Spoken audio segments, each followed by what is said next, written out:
Assalamualaikum warahmatullahi wabarakatuh. Raditu billahi robba wa bil islami dina wa bi muhammadin nabiyya wa rasulah amma ba'd. Pada kesempatan siang hari ini untuk manajemen bisnis syariah saya sampaikan secara daring karena ada beberapa kegiatan yang belum bisa ditinggalkan ya. Jadi untuk perkuliahan hari ini saya sampaikan di ruang virtual. Nanti kalian bisa akses di YouTube saya. Kemudian untuk kehadirannya bisa tulis di kolom komentar. Kemudian untuk yang presentasi ya, untuk presentasi hari ini dialihkan nanti di minggu kedua. Sekarang saya akan sampaikan terdahulu ya terkait dengan materi yang tidak ada di dalam RPKPS ya. Ini materinya sifatnya lebih ke tambahan saja karena nanti kalau yang materi-materi sudah ada dalam RPKPS itu yaitu kaitannya dengan sudah sesuai dengan silabus dari buku Ekonomi Sumber Daya Insani. Nah, hari ini kita akan membahas tentang transformasi ya, rekrutmen di negara kita, ya, masa depan rekrutmen ya. Kita lihat dari study case yang terjadi ataupun yang hangat beritanya hari ini terkait dengan memang di negara kita itu sedang memasuki era baru ya di dalam dunia ketenagakerjaan dengan lahirnya kebijakan instrumen yang lebih yang mudah-mudahan ini bisa dikatakan lebih adil ya sama inklusif. Nah, melalui surat edaran dari Kementerian Ketenagakerjaan atau SE Menaker ya, pemerintah menegaskan bahwa syarat-syarat diskriminatif seperti berpenampilan menarik, tinggi badan minimal, status pernikahan hingga batas usia yang nggak relevan itu nggak boleh lagi ya, nggak boleh lagi dicantumkan dalam lowongan kerja. Misalnya dulu kan banyak ya di perusahaan yang hanya membuka lowongan misalkan untuk wanita single ya, wanita single dengan tinggi minimal 160 cm gitu, dengan aturan yang lama itu ya. Nah, makanya ini yang disosialisasikan dari Kemenaker, surat edaran sudah turun dan disosialisasikan secara luas ya di media nasional dan di kanal resmi Kemenaker juga. Jadi mudah-mudahan ini dengan aturan baru ini ya iklan semacam itu tuh resmi dilarang ya, misalkan harus good looking ya, batasan usianya ditentukan ya. Makanya di situ ada larangan penahanan, misalkan ada larangan penahanan ijazah ya. Kalau dulu saya ketika masuk di perusahaan adalah ini ada ijazahnya itu ditahan. Nah, ini sudah keluar ya, SE Menakernya tahun 2025 melarang penahanan ijazah atau dokumen pribadi kecuali dengan perjanjian khusus ya. Selain itu ya, ini praktik lama nih yang berupa penahanan ijazah ataupun dokumen pribadi karyawan itu dilarang kecuali dengan ya perjanjian khusus yang memang jelas di awal. Misalkan ketika kalian masuk di perusahaan kemudian ada poin-poin khusus ya untuk dibaca sama karyawan nanti terkait dengan nggak boleh menikah dulu ataupun ijazahnya ditahan dulu ya. Itu biasanya ada perjanjian yang jelas dan disepakati oleh dua belah pihak antara nanti perusahaan sama si karyawan yang akan bekerja di perusahaan. Nah, praktek ini dulunya sering terjadi ya, terutama di sektor-sektor retail ataupun manufaktur di mana baru si pekerja baru itu tidak bisa mengambil ijazah sampai mereka itu kontraknya selesai. Misalkan kalian sudah berapa tahun kerja di perusahaan ya, sampai kontrak itu selesai baru ijazah itu diberikan. Nah, itu dulu ya. Makanya dengan adanya larangan ini, perusahaan itu wajib mencari cara lain ya agar lebih ya tentunya adil ya.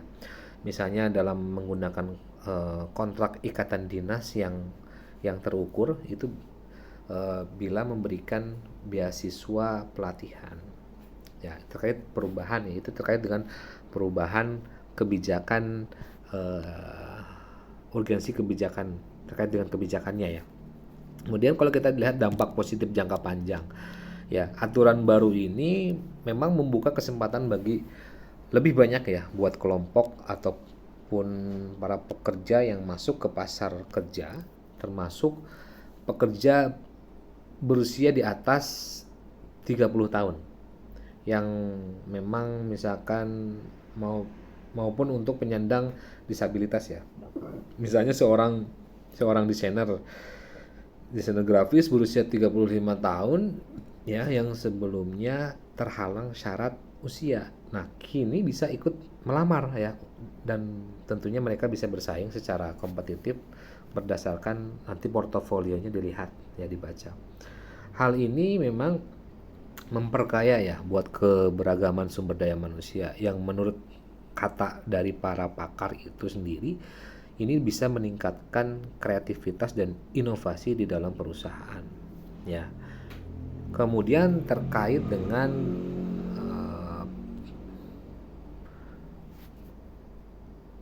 peningkatan kualitas iklan lowongannya ya. Misalkan dengan hilangnya syarat-syarat fisik ataupun status pribadi, perusahaan sekarang itu uh, didorong untuk membuat iklan lowongan yang lebih fokus pada kompetensi. Contohnya misalkan daripada menulis ya dibutuhkan ya salesnya berpenampilan menarik. Perusahaan lebih baik menulis ya dibutuhkan sales dengan kemampuan negosiasi, komunikasi dan target oriented. Nah, hal ini biasanya memberi gambaran lebih jelas ya bagi si pelamar itu dan nanti meningkatkan kualitas proses rekrutmennya.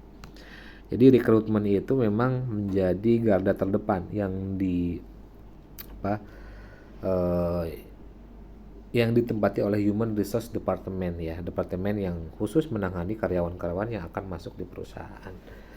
Ya, kemudian terkait dengan eh, tantangan lain ya, tantangan implementasinya ya, kekuatan daripada hukum terbatas. Namun kalau kita lihat aturan ini tidak lepas dari tantangan ya. Jadi surat edaran Menaker itu hanya bersifat imbauan, bukan peraturan dengan sanksi tegas. Artinya di sini perusahaan bisa saja mengabaikan ya, bisa mengabaikannya tanpa konsekuensi hukum langsung. Misalnya sebuah perusahaan kecil ya mungkin masih eh, tetap menulis syarat diskriminatifnya di media sosial karena merasa tidak ada pengawasan. Nah, ini bisa menunjukkan perlunya regulasi yang lebih kuat lagi seperti Permenaker dengan sanksi jelas. Itu terkait dengan tantangannya, tantangan implementasinya. Kemudian yang solusi praktisnya di apa? Solusi praktis untuk perusahaan ya ataupun nanti kaitannya terkait dengan rekrutmen adil dan transparan. Jadi perusahaan sendiri bisa melakukan blind screening ya, blind screening dengan istilahnya menyembunyikan nama, usia atau foto pelamar di tahap awal. Ya, misalnya ketika merekrut programmer ya. Jadi si human resource itu hanya melihat hasil coding test tanpa tahu siapa orangnya. Ya, dengan begitu nanti keputusan murni itu berbasis kompetensi. Nah, selain itu juga perusahaan bisa melatih pewawancara agar bisa lebih peka terhadap bias ya, misalnya tidak bertanya soal status pernikahan saat wawancara. Jadi solusi perusahaan itu untuk rekrutmen adil dan transparan itu dia uh, melakukan blind screening ya, itu kaitannya AI ya, sudah mengimplementasikan artificial intelligence di proses rekrutmen. Dia menggunakan blind blind screening ya, jadi melihat hasil coding test tanpa tahu siapa orang. Kemudian para pencari kerja ya, para pencari juga memang ya, kalian misalkan ya itu harus aktif ya, beradaptasi dengan aturan baru, misalkan dengan aturan baru yang dikeluarkan dari Kemenaker itu. Ya, mereka memang karyawan-karyawan itu disarankan membuat CV itu berbasis kompetensi. Ya, berbasis kompetensi itu sesuai dengan bidangnya dan menambahkan di dalam portofolionya, misalkan ya terkait dengan saya bekerja untuk programmer ataupun desain grafis. Untuk desainer, kalau misalkan jika diminta menyerahkan ijazah asli, ya mereka bisa menolak dengan merujuk pada surat edaran Menaker itu ya, yang berlaku tadi. Nah, dengan strategi ini yang di pencari kerja itu, kalian itu nanti lebih siap menghadapi dunia kerja yang memang semakin kompetitif dan transparan ya. Jadi untuk kesimpulannya ya, kita apa ya, kita harus bisa membangun ekosistem ketenagakerjaan yang berkeadilan. Jadi kebijakan baru dari rekrutmen adil dan inklusif ini memang ini jadi langkah maju ya, dan dalam membangun pasar kerja yang memang lebih setara di negara kita. Nah, aturan ini mendorong si perusahaan itu untuk fokus kepada kompetensi. Jadi melihat pelamar kerjanya itu dari kompetensi ya, memberi ruang bagi keberagaman, kemudian melindungi hak-hak pencari kerja ya, meski masih ada memang tantangan implementasinya, terutama pada pengawasan dan kesiapan UMKM ya. Jadi kebijakan ini tentunya, dengan kebijakan yang baru ini akan meningkatkan produktivitas nasional dan daya saing tenaga kerja. Jadi sudah ada normanya ya, aturannya, kebijakannya. Makanya perubahan ini menunjukkan pergeseran paradigma dari rekrutmen berbasis fisik ini menuju berbasis rekrutmen berbasis kompetensi. Jadi dari perspektif SDM strategis, memang hal ini sejalan ya dengan tren global yang menekankan keberagaman sebagai faktor pendorong inovasi. Namun di negara kita memang perlu memastikan adanya regulasi yang lebih kuat dan sistem pengawasan yang jelas agar aturan itu tidak hanya berhenti di atas kertas. Ya, jadi keterlibatan aktif semua pihak, ya pemerintah, perusahaan, dan para pencari kerja itu akan menentukan keberhasilan dari transformasi, dari perubahan kebijakan ini. Nah, jika dikolaborasikan dengan baik, terjalin baik, ya negara kita bisa jadi contoh negara dengan sistem rekrutmen modern yang adil, inklusif, dan berdaya saing tinggi. Jadi memang tidak menggunakan basic basic yang lebih konvensional, tapi kita lebih ke melakukan AI gitu ya, basic screeningnya tadi yang pendorong inovasi. Mungkin itu saja untuk materi singkat ini ya, agar tidak kosong di pertemuan hari ini saya sampaikan. Untuk kelompok presentasi kita lanjutkan di pertemuan keempat.